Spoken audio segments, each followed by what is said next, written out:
Hi guys, this is Mr. Tan, and today we are looking at crisis management, and we're looking at module 208. So what are the learning outcomes? Well, for the first assignment, which is going to be a poster viva, it says learning outcome 1 is to investigate patterns and relationships between parts of thematic areas where crisis management in tourism and hospitality merges. The second learning outcome is to analyze communication tools and strategies used by tourism organizations or tourism destinations to manage effective recovery from crisis. And then the third learning outcome is to apply theoretical approaches of crisis management in tourism and hospitality in real situation. I'm not really going to go into CW2 because we're going to cover that in another video that covers learning outcomes 4, 5 and 6. So if we look at the first 3 learning outcomes, we're going to have to really break this down, and I'm going to keep stopping and starting and going through the different questions so we understand the questions. So the first question says to investigate patterns and relationships between parts of thematic areas where crisis management in tourism and hospitality merges. We need to identify the key word here. The key word here is to investigate, to do more research, to find out, with statistical or secondary information, what were the patterns and relationships of that thematic area. We need to understand what we mean by thematic area. What do we mean by this? We need to understand what we mean by crisis management in tourism and hospitality merges. So, what is the thematic area, and how does that impact upon, crisis management in tourism and hospitality, and the relationships and patterns between these two. So, I'm not going to look at the other two, but we will go into more detail in the other 2 learning outcomes later. Session aims to provide an overview of crisis management situations that give rise to such a tool, differentiate between risk and crisis, and to provide an overview of the assignment 1. So we're going to be covering this. When we think about crisis management, it's very, very important to be able to manage this. We've only just seen this with the COVID and how different countries manage their tourism and hospitality, their borders, people coming in, people going out, lateral flow tests. It's extremely important, and we can see how it has impacted upon the industry as a whole in terms of what governments do if they go into a lockdown, how it's going to affect the businesses, and what measures they may put or may not put into practice, and how they actually communicate these messages to people in their own country and from other countries worldwide. So very, very important. So, we live in a constantly changing global market. Regardless where you live, a crisis may present challenges to mankind, the natural environment or the financial environment. We live in a world where seemingly with each passing year the past is less and less a guide for the future. The nature and complexity of these crises that are presented, we are often unprepared for. So, in the main we are unprepared for, but then there are crises going on a regular basis that governments do put various plans into practice. If we've seen with tsunamis and earthquakes in Japan, there are warning systems, there are government guidelines, people know exactly what to do, where to go when the sirens go off. So we're not completely unprepared, but if it's a new crisis, one could be unprepared if the government haven't taken any action or even taken note of the possibility of this happening.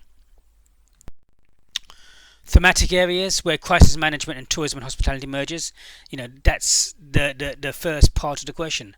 What do we mean by this? A crisis can emerge, anywhere at any time. So we're going to have a look at definitions in terms of what we mean by what is a crisis. There are often no warnings of the potential, which could unfold. We can help prepare for the most likely probable scenarios. In high-risk locations and industries, we have a greater understanding and contingency plans to deal with future unknown events. So we're going to be looking at these things together. There are, how a country prepares as well would obviously depend upon the degree of risk, how likely that it would happen, and how much resources one would put in if it was a possibility that it is most likely to happen in the near future or on a regular basis. So we have different typologies of different disasters, including natural disasters, man-made disasters, deliberate disasters, and accidental disasters. But from this list, the most predictable is natural disasters that we've seen, I would suggest. But then again, we have seen loads of other disasters, from terrorism and so on and so forth, that have arisen around the world. But in the main, we've seen a lot more natural than any other disasters. So due to this predictability, more specific crisis plans can be developed. So these natural disasters have been experienced before and often follow frequency, which could be associated with sessions and weather patterns. So again, we're saying to ourselves, if this is the case, well then how are we going to plan for this? And later on in the Learning Outcome 3, we're going to look at various models like the phase model and the Faulkner model of crisis management. And these two models kind of like give an indication of what one could do to pre-plan for these disasters if, for example, it's a natural disaster and it happens on a regular basis. So let's have a look at a definition of a crisis. So one definition says a crisis is an incident or situation, whether real, rumoured or alleged, that can focus negative attention on an organisation or company internally, in the media or before key audiences. So a crisis is any incident or situation, whether real, rumoured or alleged, that can focus negative attention on an organisation or company internally, in the media or before key audiences. I mean, it's a crisis because the negative association of this can have key implications in terms of the organisation or business. So with if it's a natural disaster that's going to happen in a specific country, you may get a complete a decrease in tourists wanting to go to that country because of that disaster that might happen, which is only natural because who wants to put themselves in harm's way? But it's how that is managed, and how, and after the event, how it's managed after the event to get the tourists to come back into your country or into your organization afterwards. So it's a question of managing this in terms of having the least impact in terms of your business. So what is crisis management? The term is widely attributed to US FK Kennedy during the Cuban Missile Crisis in 1962. Usually used to denote the handling of a serious extraordinary situation, understood as strategies, processes and measures which are planned to put into force to prevent and cope with the crisis. So it was a big problem in 1962 with the US President there, JF Kennedy, with the Cuban Missile Crisis, and this was about the possibility of Russia supplying and using Cuba as a base to have missiles, which would be in the US's back door, and the US saw this as a huge threat, and this was a potential threat that they were not prepared to put up with, and they were probably prepared to go to war for, and they would not have let Russian missiles be put on Cuban soil so close to the US. So this was a crisis, and what they were going to do and how they were going to negotiate themselves out of it. So again, this had to be handled accordingly. So there are different types of crises, including geological ones, earthquakes, volcanoes, tsunamis seen in Thailand, earthquakes and seen in Japan. Likewise, we've got extreme weather, floods, hurricane, wildfire, tornadoes. The wildfires we've seen, in parts of the US and near Florida. We've seen it with the wildfires in Australia, and these have been devastating to those areas.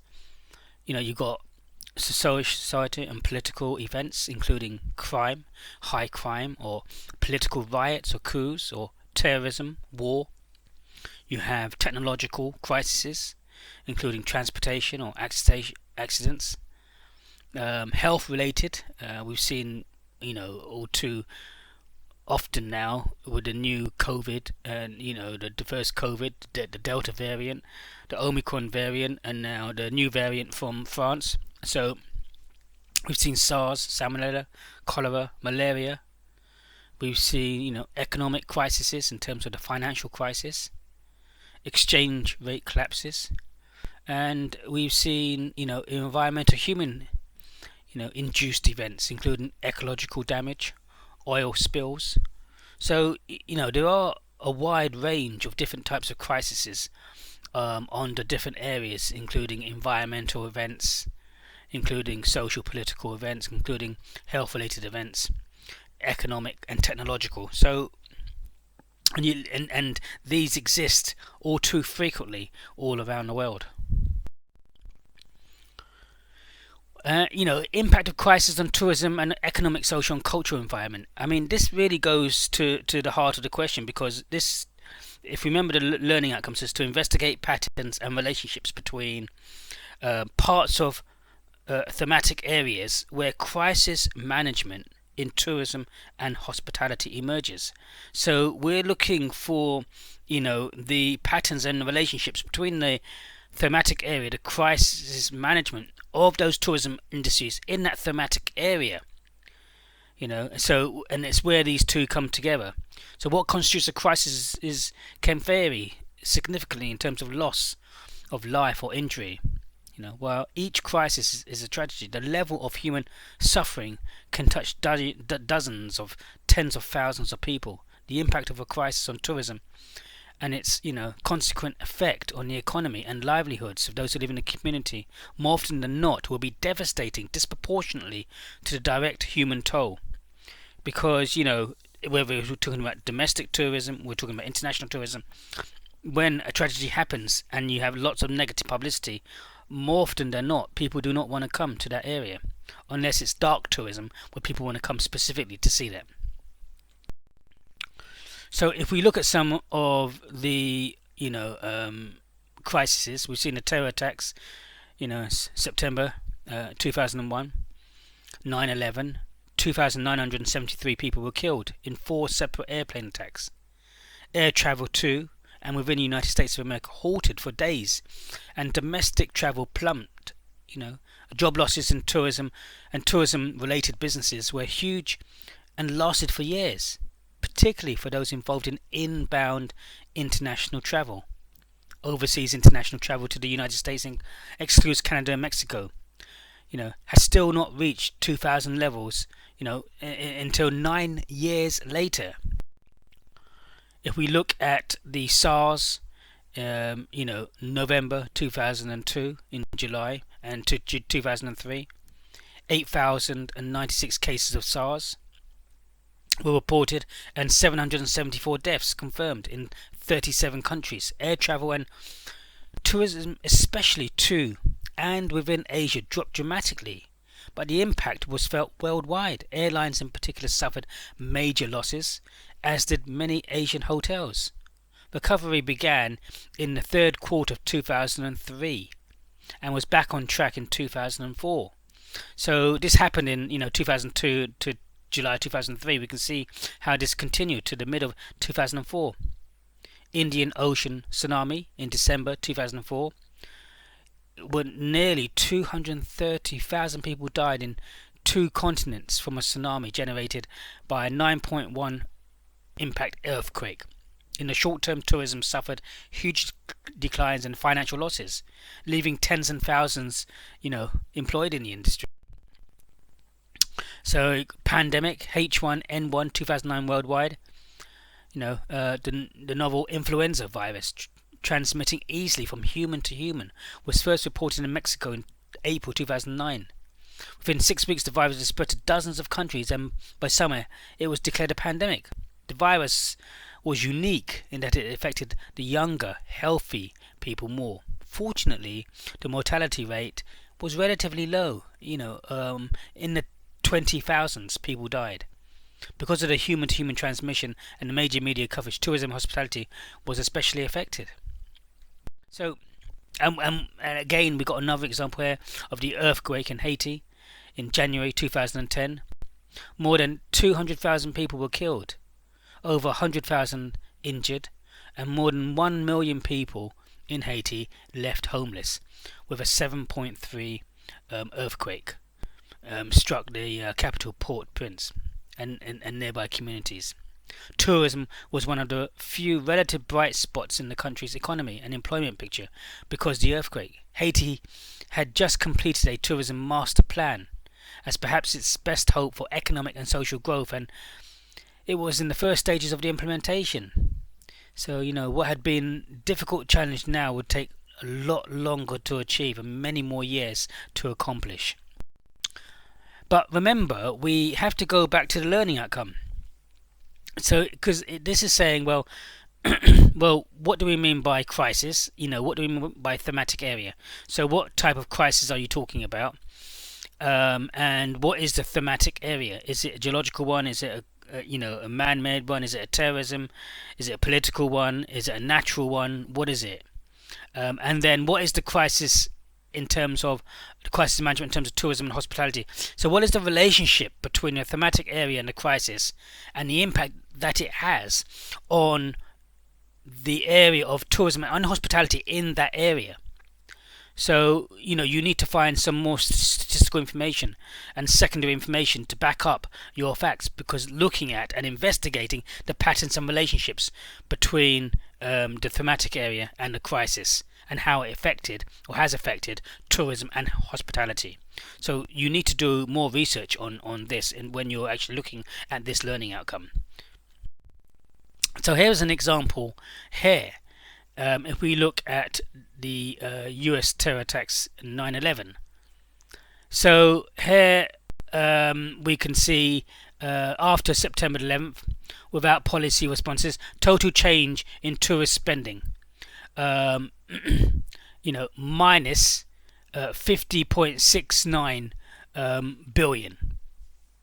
Effects or reduced demand by international tourists, minus 15.89 billion. In terms of dollars that was brought into the country by international tourists.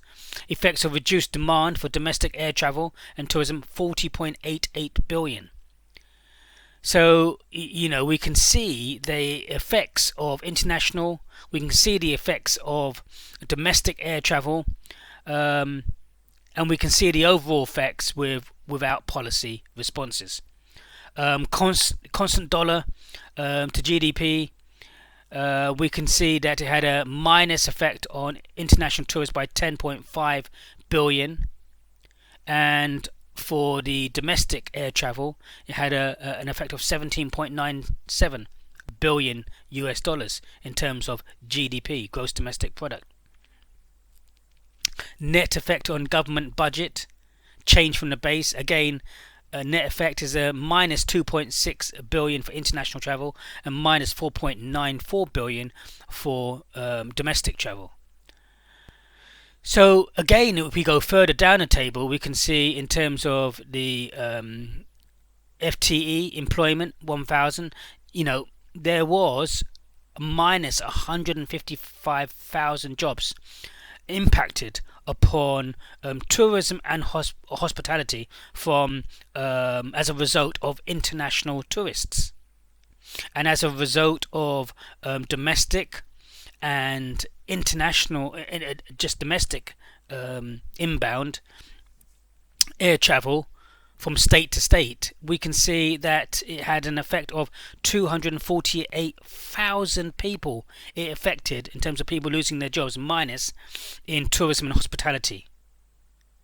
So again, we can see the impact that this has had in terms of tourism and hospitality from international tourism coming into the US, and from domestic air travel from state to state in the US, and that has directly impacted upon the tourism and hospitality sectors. And again, you could go into further research by breaking down the sectors that have been hit hardest in hospitality. What are those sectors? So in hospitality, you have the hotel chains. You have the restaurants. You have all the other catering, self-catering. Camping sites. You have and all the different events that people go to go and see. So again, it's going to impact and have a direct and indirect impact upon all those different areas. And you could do more statistical information to see, in terms of that thematic area and that crisis on tourism and hospitality, what has been the effect statistically. So you would need to do more research to show the relationship between the thematic area and the crisis management within the tourism and hospitality industry, and the effects of this. The effects in terms of total tourist spending, the effects on GDP, the effects on the number of people that lost their jobs. And you could break it down even further by looking at who has lost their jobs, in which industries of tourism, and what type of sectors in hospitality. So if we think about disasters, whether they're natural disasters, political instability, pandemics, or even terrorism, they have a clear impact on the industry. Indeed, the first thing that people do when they think about a shock and they hear about it is that they're in fear and they cancel their trips. What this implies is a high economic cost to the destination. So we've seen this in 2009 with H1N1, which led to $5 billion of losses for the Mexican tourism industry. We've seen for the Arab Spring with President Mubarak's presidency in 2011. Where arrivals in Egypt went down from 14 million in 2010 to 10.2 million in 2011, a year later. And then we saw in 2013 the overthrow of President Morsi once again led to the decline in tourist arrivals from 11.5 million in 2012 to 9.5 million in 2013. So here again, and even then, the earthquake in Nepal in 2015 led to 80% of cancellations of hotel reservations in the month that followed. And it's estimated that 45,000 tourists left the country.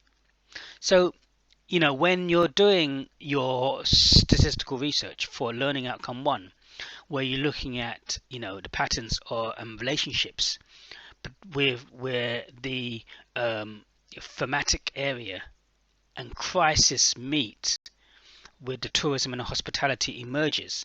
So you need to give this information and a lot more statistical information on your thematic area. Once you decided your thematic areas, which is plural, so you need to have at least 2 thematic areas, and then the crisis management, and then you'd really need to look at the relationships between the thematic area and crisis management, being, what was the impact? What statistical information are you showing to demonstrate that you've looked at the patterns and relationships between the thematic area and the crisis and the impact it's had on tourism and hospitality industries? So you'll be looking at the number of tourists, you'll be looking at domestic tourists, international tourists, domestic tourist spend, international tourist spend, the amount it's had an impact, how much has it declined, and how much money in terms of GDP has the country lost,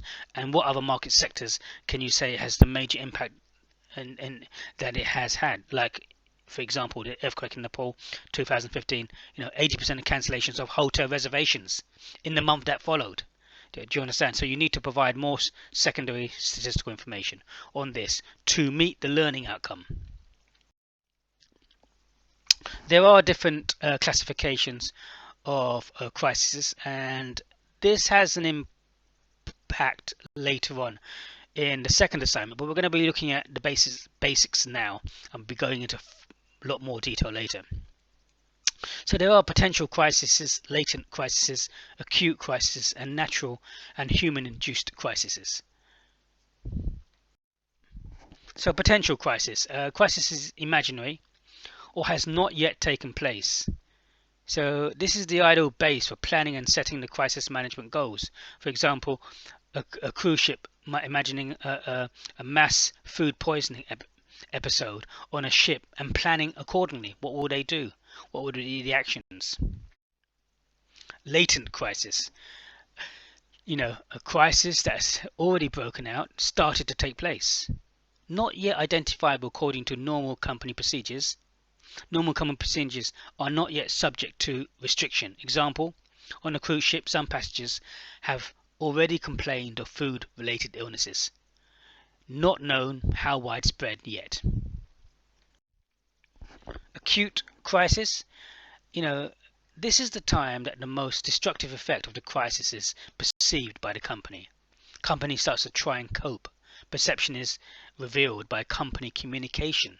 Example, mass number of passengers and crew complain of sickness on board ship. Company begins to consider next moves and possible evacuation of passengers. And then you have the natural and human-induced crisis. Natural induced can include weather, earthquakes, tsunamis, volcanic eruptions, so on and so forth. Human-induced can include politics, economic, public relations, terrorism, public order, and the tourism sector is vulnerable to both of these types. And we've seen this in Paris in 2015 with the terrorism attacks, and we've seen this also in Hong Kong in 2019. Negative effects. Negative effects are defined as all the instances pertaining to the organization's environment which can cause damage to the organization. Negative effects can weaken, threaten, destroy competitive advantage, goals, missions of the organization. We have the different level of severity of crisis events. Level 1, a localized multiple casualty incident wherein local media resources are available and adequate to provide for field medical treatment and stabilization, including triage. The patients will be transported to the appropriate medical facilities for further diagnosis and treatment. You have level 2, a multiple casualty emergency, where a large number of casualties and or lack of medical care facilities are such as to require multi-jurisdictional medical mutual aid. And then you have level 3, a mass casualty emergency, wherein local and regional medical resources are exceeded. Deficiencies in medical supplies and personnel are such as to require assistance from the state or federal agencies. And even if we look today at COVID and we look at the Omicron variant that we have right now, before Christmas, in the first 2 weeks of December, there were 50,000 cases of COVID, and then when the Omicron came, it went to 100,000. We're at around near 200,000 cases a day. A lot of scientists and a lot of websites state that the Omicron variant is not as severe as the Delta variant or the first COVID variant, but nevertheless, it's still at level 3 because lots of the hospitals in the UK have quoted a major code red emergency to such an extent that the government have now put into place and allowed over 200 army troops, medical troops, to come into the hospitals to help and support them to cope with the extra demand of all the people that they've got coming in. So even though the Omicron doesn't seem to be as severe as the Delta variant or the first variant, there's still the NHS is overstretched to such an extent it is a mass casualty emergency where there's not enough medical supplies and there's not enough personnel, because even the personnel in the NHS are getting COVID, and then they have to self-isolate themselves. So again, all this has led to a level 3 type severity of crisis event in the UK for the Omicron variant as of today. So now we're looking at learning outcome 2, but please bear in mind we've just finished learning outcome 1. And in learning outcome 1, you needed to look for the patterns and relationships between parts of thematic areas where crisis management in tourism and hospitality emerges. In other words, yes, you take two thematic areas. What were they? Were they volcanoes? Were they tsunamis? Were they political threats, terrorism threats? What were the thematic areas? When did it happen? And what was the result of those thematic areas? What actually happened? How many people were killed? How many people were injured? What was the impact on the infrastructure? What exactly happened? What were the details of this? And then you need to look at the impact of the thematic area on tourism and hospitality. You need to investigate the patterns and relationships. So in other words, what were the impact on domestic tourism coming into the country, international tourists coming in, domestic and international tourist spend, domestic and international spend on GDP? What was the impact on jobs in the hospitality and tourism sectors? Can you focus on any specific sectors that were harder hit than others? And so on and so forth. So what statistical patterns and relationships occurred because of the thematic area, which resulted in a crisis in tourism and hospitality when the two emerges? So you need to do additional information to meet this learning outcome. The second learning outcome says to analyze communication tools and strategies used by organizations or tourist destinations to manage effective recovery from crisis. Now, I'm not going to go on to learning outcome 3. I'm just going to focus on learning outcome 2, and then later on we will touch on learning outcome 3. So the key word here in learning outcome 2 is to analyze. Analyze means to state how one thing affects another. So if we had COVID and we said there was a lockdown in the UK, so how has COVID affected teaching in the UK? When the government implemented a lockdown, was that we went online to teach. So how one thing affected another. So we need to look at how one thing affects another, but we're looking at two different things here: communication tools and communication strategies. So what are the communication tools and what are the communication strategies you could use by tourism organizations or tourism destinations to manage effective recovery from crisis? So we're saying to ourselves, what are the communication tools and strategies that can be used to manage effective recovery from crisis? So how one thing affects another. So we're going to go into a little bit more detail here and have a look here. So when we look at communication, there are different communication tools, and these communication tools are different obviously to the communication strategies. So as you already know, some of the communication tools includes chat, it includes a telephone, includes a camera, includes fax, includes mobile, includes WhatsApp, includes social media, it includes Twitter, Facebook and TV, and it includes a whole range of different tools, which a lot of these things that you guys are already aware of. And the question really is, these tools are here for you to communicate and to use. What tools are you going to use, and how are you going to use them? How are you going to use them in terms of strategy? So again, and it's the most effective way that you use the tools to get the best action that you want. So that's what we're looking at. We're looking at the different tools and the different strategies. So what tools do you use in different strategies to achieve different objectives? So when we think about crisis communications, this is the process once a crisis has started of minimizing its negative consequences for the organization and the stakeholder the organization is responsible for.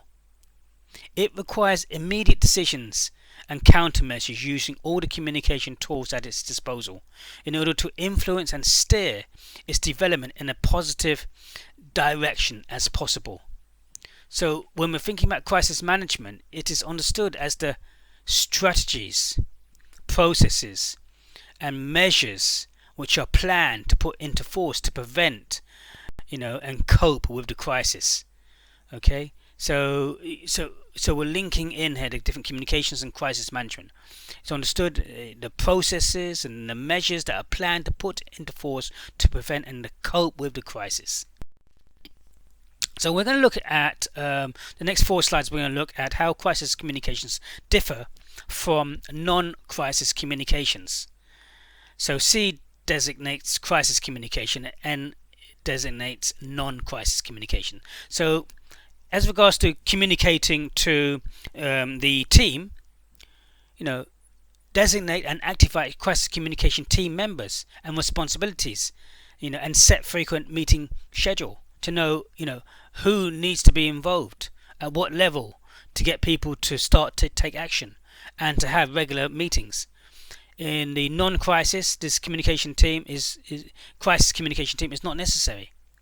In terms of the message development, in the crisis, immediate approval at highest level. Designate person responsible, focus on transparency, honesty, and avoid speculation at all costs. For the non-crisis communication, work through chain of command at normal pace. Approve at senior level, designate person responsible. For the cross-functional integration, engage all organizational functions into the decision-making, senior level approvals, hourly or daily interface with crisis communication team. So here we've got the cross-functional integration with different decision makers at senior level approvals. However urgently it needs to be done, and interfacing that with the communication teams so they can get the message out. For the non-crisis communication, not normally necessary, long-term frame. If we look at the media access, establish crisis channels, special if necessary, schedule frequent and regular updates and accessibilities.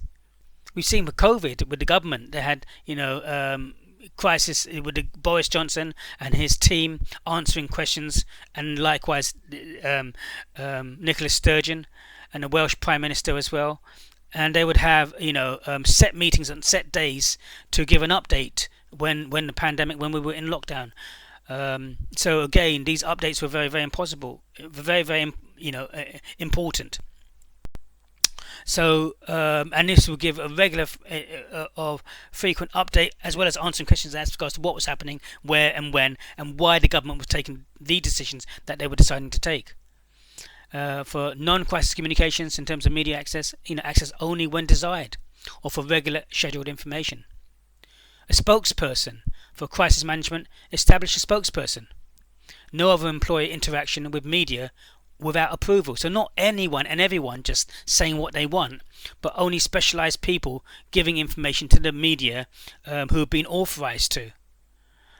With the non-crisis communication spokesperson, establish spokesperson, occasionally engage with employee for public relations objectives. Again, you would still control the spokesperson, and you'd have a press release, or you'd have an organization representing that company speaking on their behalf. Internal employee communications, again, activate special communication vehicle with frequent updates to employees only.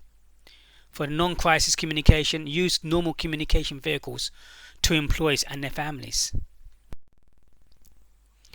When we're talking about quantitative and qualitative requirements, for the crisis management, increased quantitative and qualitative requirements due to the increased demand for information and particular attention paid to the organization. Again, if you look at COVID, how many people have had the first dose, how many people have had the second dose, and the UK government do it slightly differently, and they say number first doses for adults or people who are eligible for this, and then they talk about the second dose, and now the booster dose. They talk about the number of people who have been infected, the number of deaths within a 28-day period, and they talk about the number of hospitalizations, and they also provide these percentages as well. So again, this information, quantitative and qualitative information, as well as additional information on terms of the virus, what the virus is like, why the virus is behaving the way it does, and so on and so forth, and the appropriate action that people need to take, and the reasons why. For non-crisis communications, regular assessment, with regards to the website, activate special dark crisis website, designate special webmaster update frequently on regular schedule, and when used prominent link from regular website, utilize a blog. For the non-crisis communication, post information on regular schedule. For the use of technology, for the crisis management, designate person responsible for managing handheld technology during the crisis, text messaging, social media presence.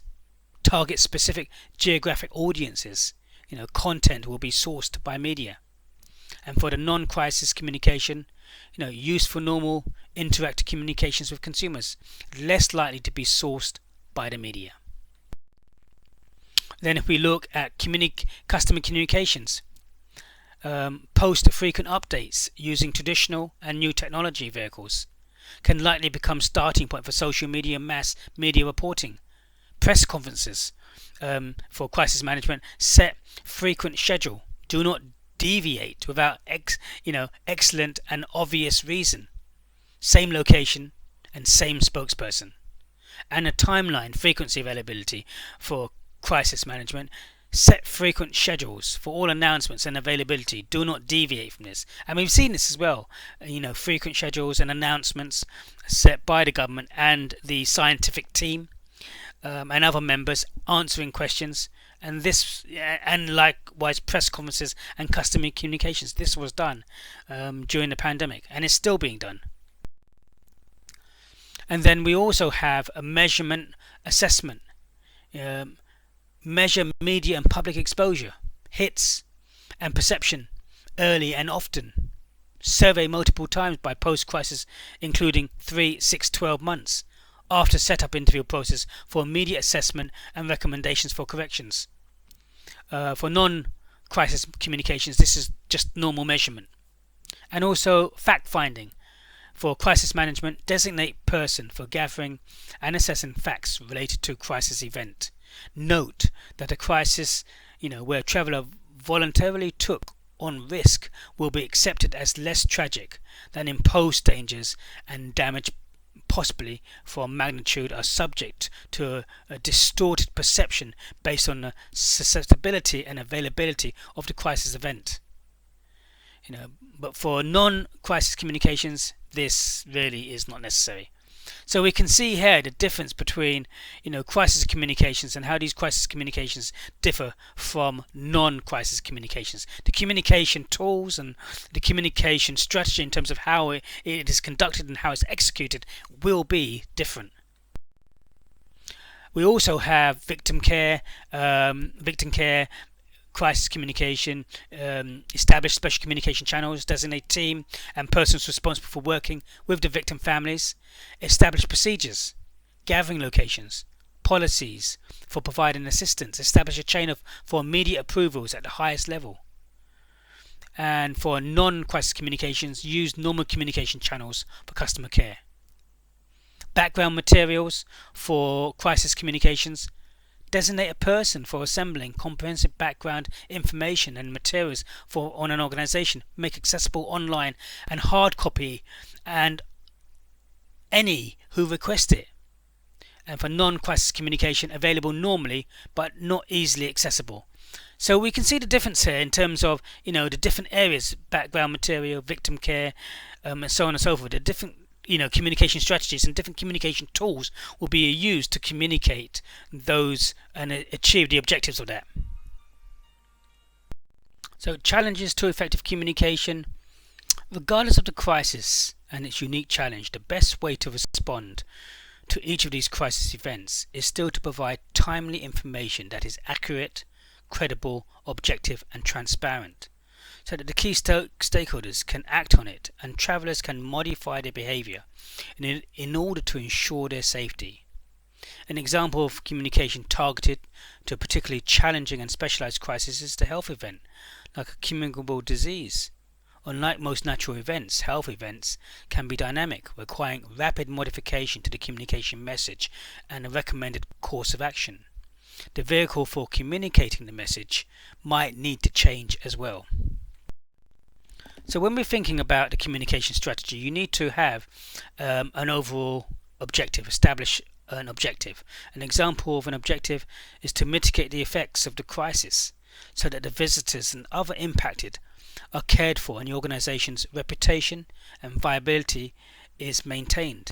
The objective should be to be consistent with the organization's business continuity plan. Identify persons in the organization who has final approval of the strategies, positioning and the messages. Responsible for approval normally will be the Chief Executive Officer in the organization. Actual development of strategies, positioning and messages normally will be under the leadership of the Senior Communications Manager, with the final approval by the Chief Executive of the organization. So communication strategy, we said identify, the persons responsible for the implementation of the plan during the crisis. This is the go-to person for all internal questions and issues, and the one with the authority to make the initial decision to activate the communication plan and its subsequent elements in the heat of the crisis. Establish core communication values for the crisis management team and the crisis communication team. This will be, the responsibility of Senior Communication Manager, with input from the crisis communication team and final approval by the Chief Executive Officer of the organization in terms of accuracy, honesty, transparency, disclosure, accessibility, cooperation, quick response, and staying on message.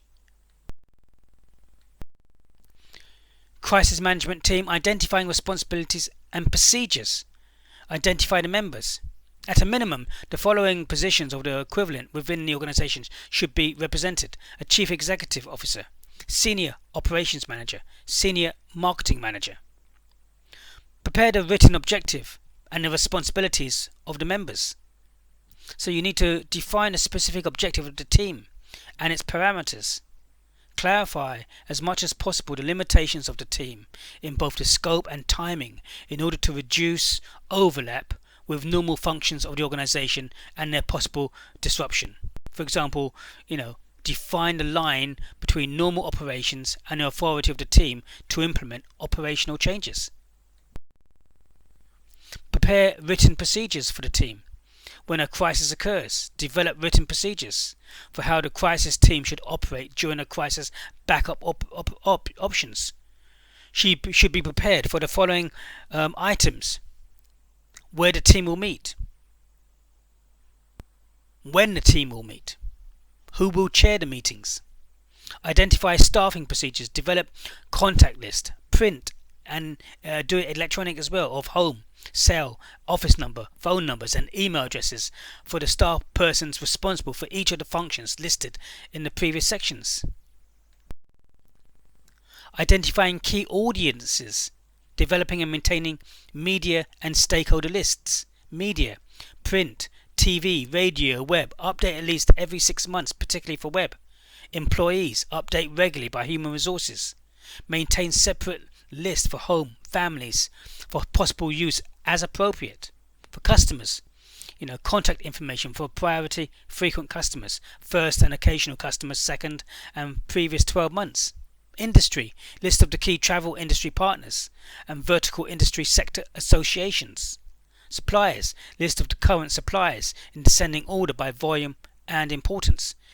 Key government officials, list by administrative, legislative, judicial, emergency, management and law enforcement security officers that have or are likely to have influence over the organization with respect to the handling of the crisis. Establishing policy and procedures for media access.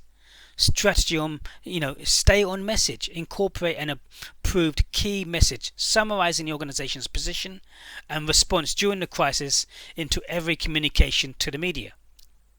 Include, where appropriate, in all communications an update of efforts to assist victims and their families and express compassion for their ordeal.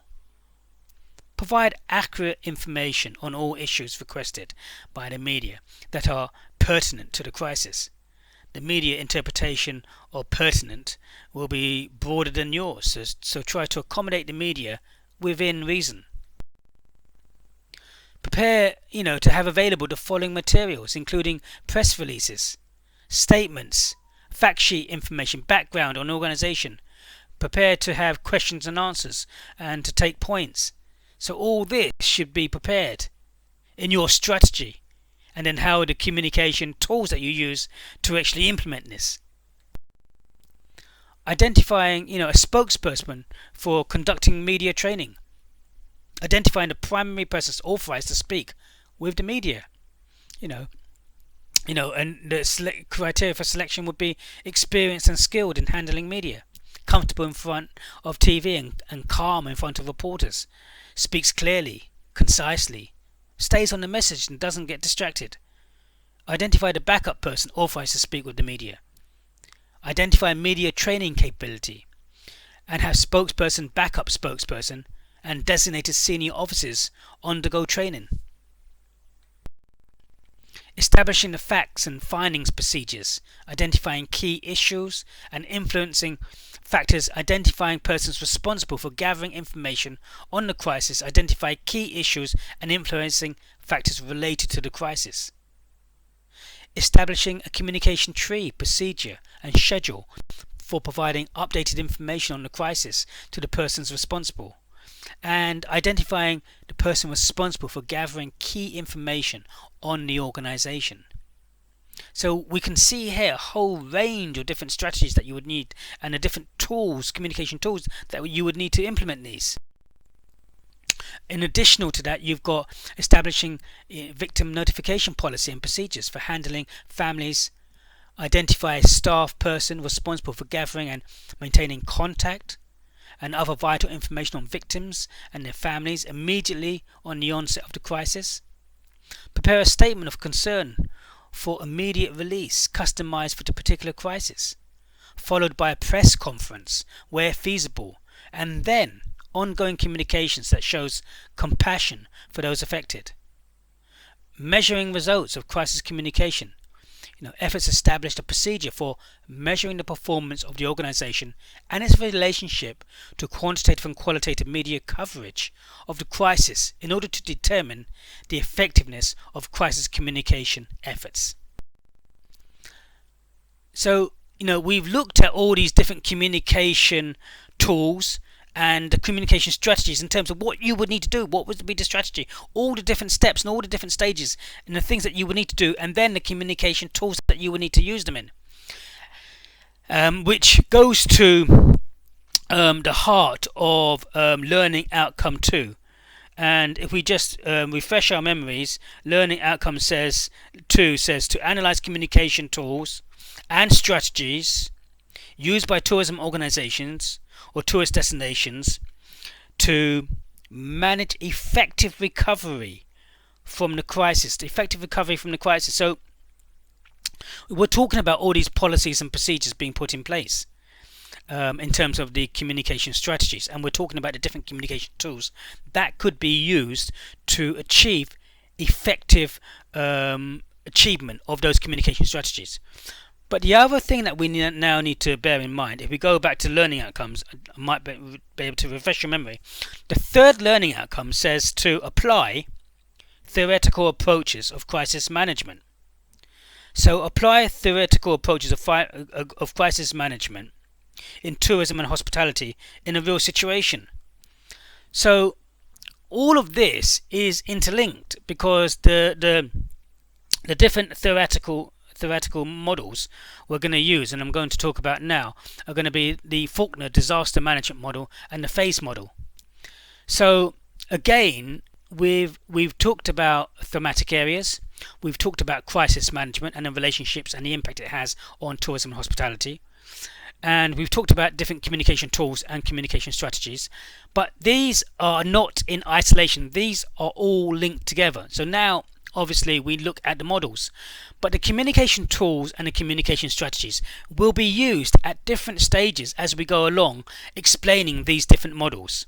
So we're going to now move on and look at the Faulkner tourism disaster management framework, which has predominantly 6 different phases, which includes the pre-event phase with precursors, predominal in terms of mobilization, emergency, in terms of action being taken, the intermediate state in terms of recovery stage now, long-term recovery, which is the reconstruction and reassessment, and the resolution stage, which is a review in terms of what is happening. And then on the right hand side, we've got the principal elements of disaster management strategies in terms of the pre-event, the risk assessment.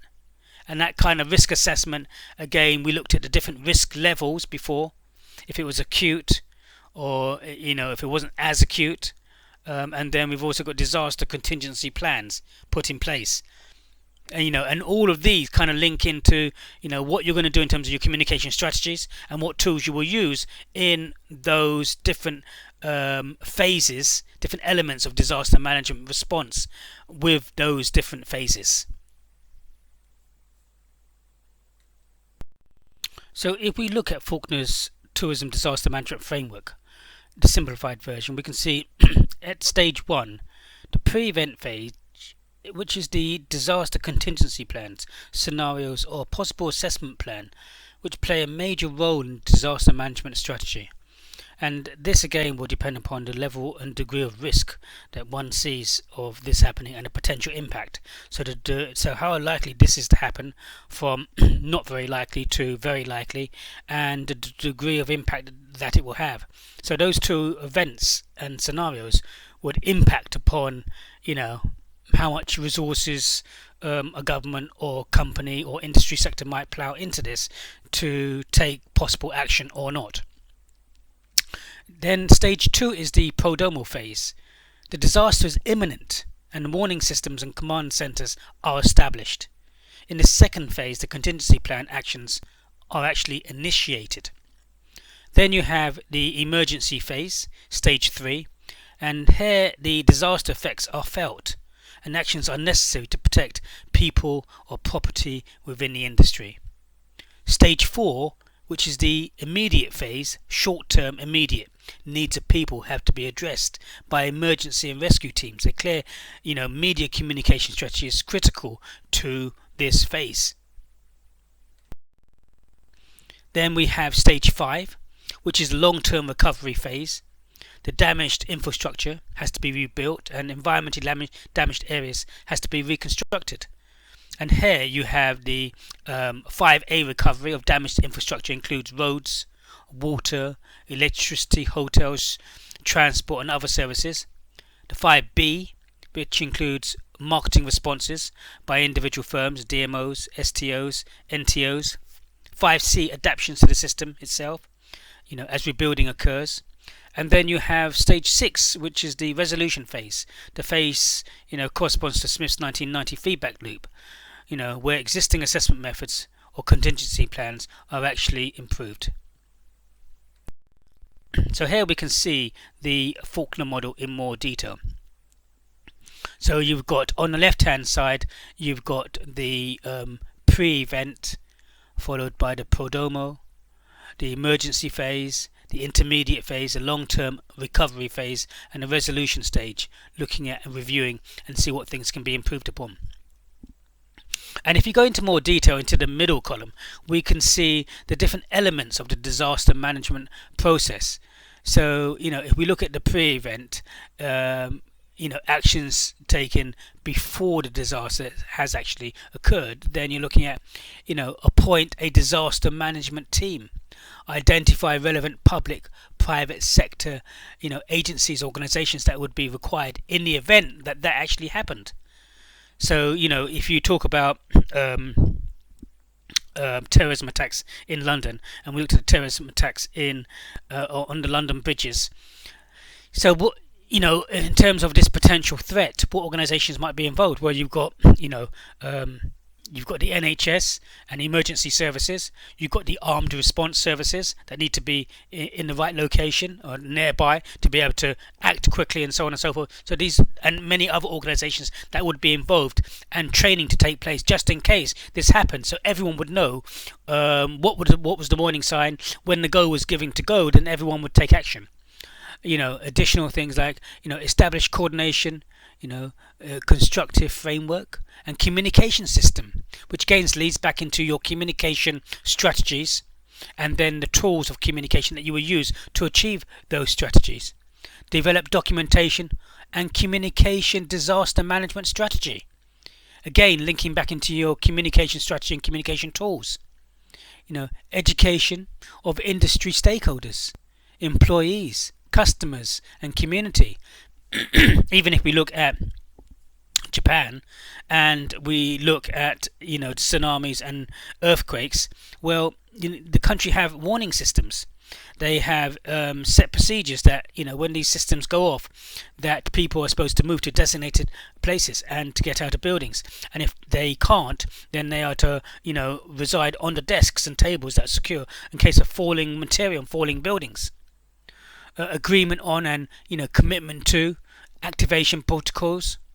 And if we look at the Prodomo stage, here now the mobilization, warning systems, including general mass media, establish disaster management command center, secure facilities. If we move on to the emergency phase, in terms of the action, rescue evaluation procedures, emergency accommodation and food supplies, medical health services, monitoring and communication systems. Again, here communication strategies come in terms of who's doing what organization, what people are communicating to what vertical integrated teams, horizontal integrated teams and organizations. So who's communicating to who? So making sure that the communication strategies are in place to help to achieve by the communication tools. Then you have the intermediate stage, which is the recovery, damage, audit and monitoring the system, the cleanup and restoration, and the media, again, communication strategy. We can see in all these stages the communication strategy, that you're going to adopt, and then linked into what tools you'll be using. And then the long-term recovery, which includes responsibilities and reassessment, repair of damaged infrastructure, rehabilitation of environmentally damaged areas, counselling to victims, restoration of businesses, consumer confidence and development, of investment plan, developing, to promise input to revisions of disaster strategies. And then we have, stage 6, which is, the resolution stage, which is a review and see how things can be improved. And at the same time, this links into the third phase in terms of the third column, in terms of the principal ingredients of the disaster management strategies, which would then link back into for the first one, the pre-event, in terms of the risk assessment. Risk assessment links to the pre-event, phase 1, whereas the disaster contingency plans all link back to phase 2, 3, 4 and 5.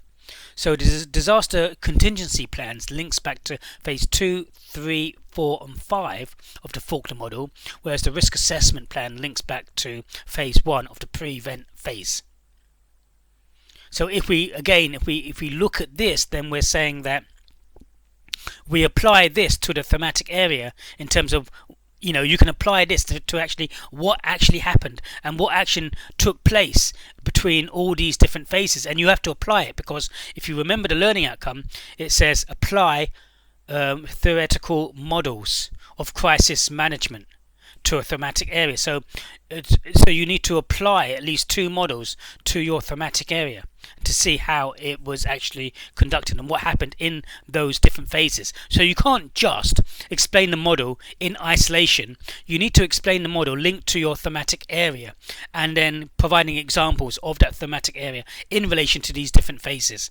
And then I was just linking also in your communication strategies and your communication tools for effective implementation of what you're trying to achieve and the minimization of loss of life and recovery and so on and so forth.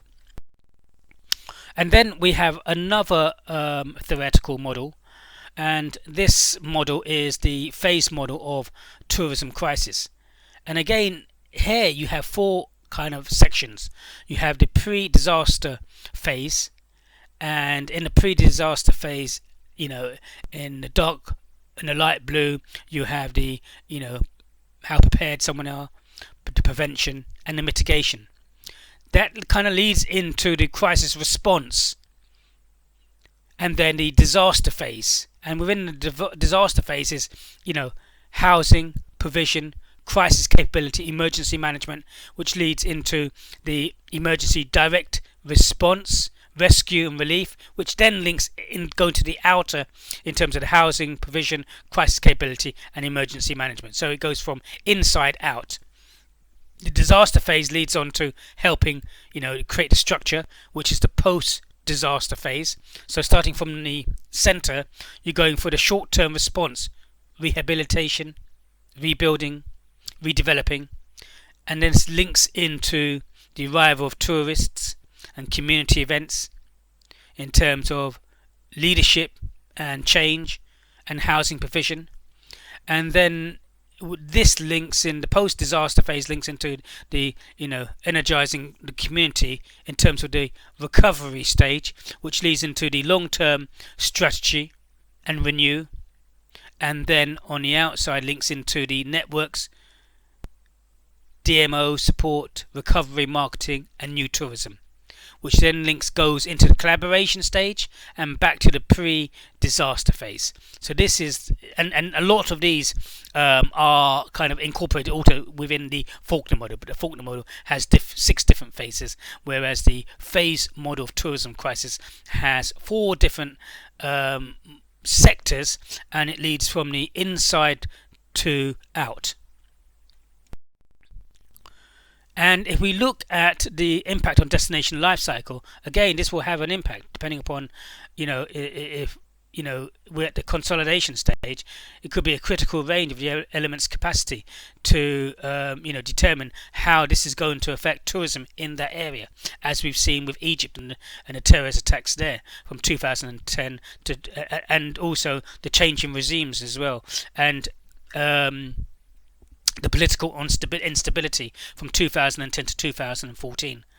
So again, this will have a direct impact on the destination life cycle, and whether it's going to, if it was in a consolidation stage, whether it's going to be rejuvenated. But if it's going to be, if you've got all these political unrest, it's more likely to go into decline.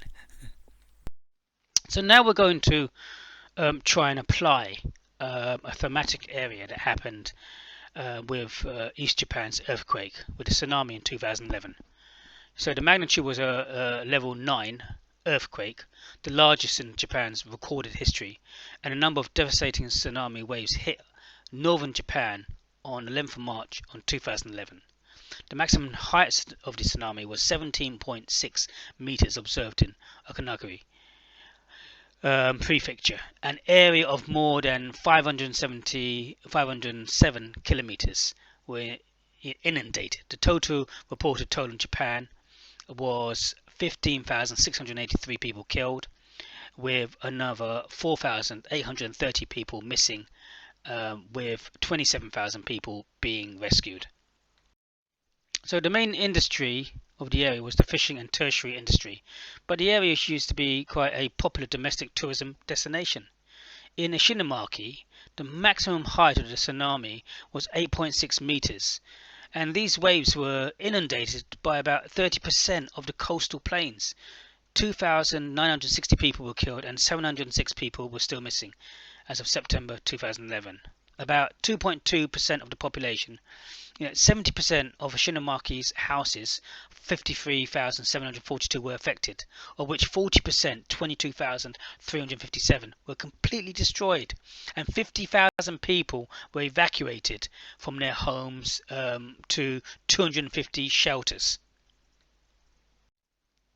In Kisunuma, 1,040 people were killed, 243 people were missing, about 1.7% of population as of December 2012, and 15,728 houses were destroyed or damaged as of November 2012.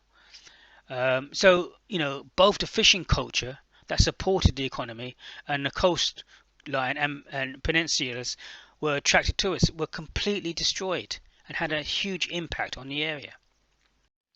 So now we're going to apply the tsunamis that happened in Japan to the phase model because the learning outcome says to actually apply. So we need to apply it to your thematic area, to the theoretical approach, which we're using in this instance, the phase model.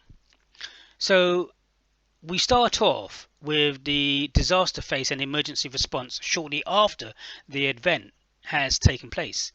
So the Extreme Disaster Management Headquarters team was deployed.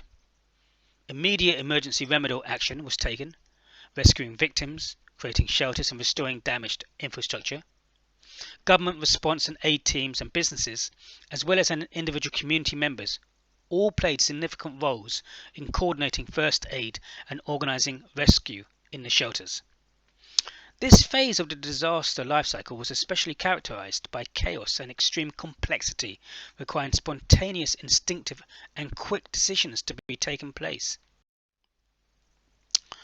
Disaster phase and emergency response. We're still in phase 1, which the disaster has actually taken place.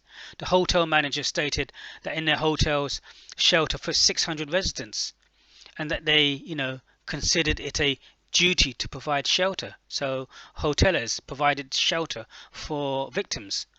Hotels were able to accommodate and feed large groups of people in the immediate aftermath. According to the interviewed hotel managers in the accommodation sector, could take such a significant role because hospitality staff had a particular skill set which was appropriate and effective when dealing with chaos. Hospitality employees are trained and experienced in improvising. They are caring and protective of their hotel guests, and above all experienced enough to be stress resistant. Hotel managers and staff contracts enabled them to find and obtain necessary resources. For example, the hotel received water and generator from the Fishery Association. Hotel manager, during the emergency phase, it was all because it became obvious that people with this particular skill set, mostly employed in the service sector, were emerging as leaders because they had experienced this. They kind of do this day in, day out, but not to these type of conditions. We move on to the post-disaster phase and short-term response. The transition from the emergency phase to the short-term response phase is chiefly aligned with progress towards the respective objectives of emergency solutions achieved by government emergency teams, aid workers and helpers. The data that was conducted and reviewed and came back afterwards showed that after the Japanese disaster, this stage was characterized by the resolution of infrastructure components, water, electricity, people being moved to temporary housing, and the building of public transport. The short-term response was designed to introduce temporary stability, the restoration of elementary infrastructure such as transport and temporary housing for enabled a response which provided remedies for basic human needs such as food, safety and shelter. In the beginning of this phase, tourism had impacted, in particular through the continued provision of accommodation and food and disaster victims, as well as builders, construction workers and other volunteers who came from the outside the affected area to come and help. There was little accommodation for general tourists, which was not a problem since most of the tourist destinations had been destroyed and operations were now suspended. However, after a couple of months, the construction workers began to leave and the first tourists arrived. The interviewers identified them as kind of like dark tourists who wanted to see what was happening, inspection tourists, and considered them to be positive stimulus and empowering for the community. Consequently, tourists were positively received and not perceived to be consuming. If we move now into the third stage with transition and short-term response towards long-term recovery, here, indicators that the short-term response phase had ended, where that businesses were seen to be getting back to their normal business purpose. Hotel had reopened for their guests, and a couple of months later public food services in hotels was resumed. Communities were rather reluctant to change. The lack of activity and energy experienced from the community made recovery difficult, as the disaster victims and survivors had just started to re-establish their lives and come to terms with completely changed living conditions. The data identified two major cases. Firstly, there were psychological difficulties, and residents had lost family members, friends, colleagues, as well as their homes and livelihoods. Business owners and government agencies had lost staff and managers as well as offices. Secondly, the interviewer stated that there was a reluctance shown towards further change. Money, allowances, food and accommodation had been organised by external helpers, which had started to restore life and provide a form of stability. Hence, the problem of having to move forward and transit into the next recovery phase resulted from having to abandon this temporary stability. Interviewers cited a particular lack of energy. Locals aren't psychologically ready yet, and a shortage of staff, hotel managers, volunteers, transport, tourism operators, as being further reasons why the recovery stage was slow. The shortage of labour resources had led to a slowdown of the rebuilding of infrastructure and reviving businesses. And one reason for the shortage resulted from a migration out of the affected region. Tourism impacts this phase, in particular, through the continued arrival of dark tourists who booked the tours. Other stimulating aspects observed were tourist and residential events such as community meals, remembrance ceremonies and traditional cultural events, which contributed positively to the healing. At the same time as galvanizing a coming together within the community, such events motivated people to gather and build a collective, a prerequisite to moving on with life together. The results of this study revealed that a huge effort needs to be undertaken in order to move on and get past this psychological stage. This stage includes the healing of the community, the re-energizing and activating of its members. We move on to the recovery phase, long-term continuous development. Here we can see, with the transition into the next life cycle phase, the recovery phase. Interviewers identified that there were some changes due to the closure and destruction of businesses. Small accommodation providers gave up and turned to fishing. As often, the infrastructure had been destroyed or employees had been harmed or moved away after the disaster. Moreover, damage and destruction had reduced and extinguished businesses. Before the disaster, 45 accommodation providers. Afterwards, there were only 10. Social entrepreneurs started to invest in the region, and highly qualified volunteers considered staying and starting new businesses in the region. Innovative ideas and ventures were created. New business ideas around tourism, volunteer, such as bed and breakfast facilities and small self-sufficient farming projects. So due to the extent of the disaster, the tourism sector, transport and hospitality operations in particular, started to collaborate more. Before the disaster, hotel managers stated that any collaboration within the community evident before the disaster was particularly weak. Obstacles to change that had been persistent before impacted now, after the disaster, even harder. Examples given by nearly all volunteers, the hotel association manager and community members, included a lack of collaboration between the council and businesses. Transportation was not even convenient, and there was a lack of coordination, and community leadership. And then we move into the final phase of the phase model, which is going back to the pre-disaster phase and how prepared one is for the role of tourism in a disaster recovery. So the pre-disaster phase has the purpose of learning and building knowledge from the previous phase of this disaster recovery cycle. The aim here is to reflect upon lessons learned which are relevant for disaster preparedness. Moreover, in order for it to be more effectively prepared and responsive to disasters, hospitality managers needed to be incorporated in the community emergency management. In the case of the Japanese disaster, the data has shown that hotels were conducting their own fire drills. However, they were not yet integrated into the broader emergency plan. They needed to be combined in terms of the disaster training for large-scale disasters. So I hope that has helped today from Mr. Tan.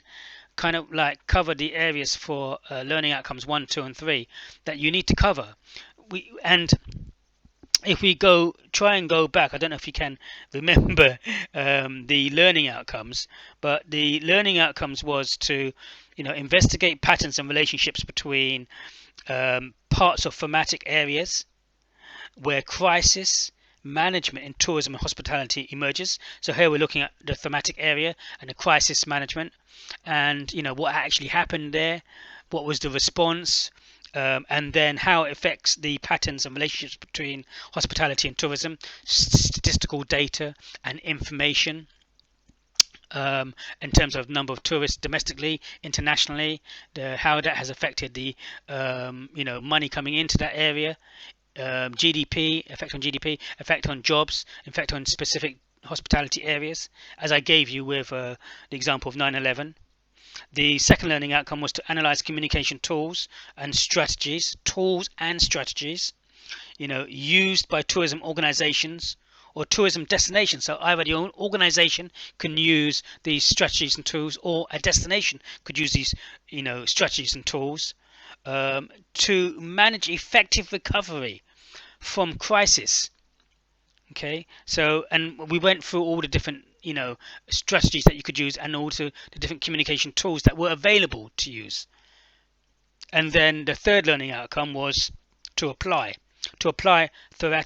theoretical approaches of crisis management in tourism and hospitality in a real situation. So we looked at the Faulkner model of crisis management, and we looked at the phase model of crisis management, and we gave an example of how with the tsunamis in Japan, how these were kind of applied in one instance to the phase model. So I hope that has helped today from Mr. Tan. Thank you.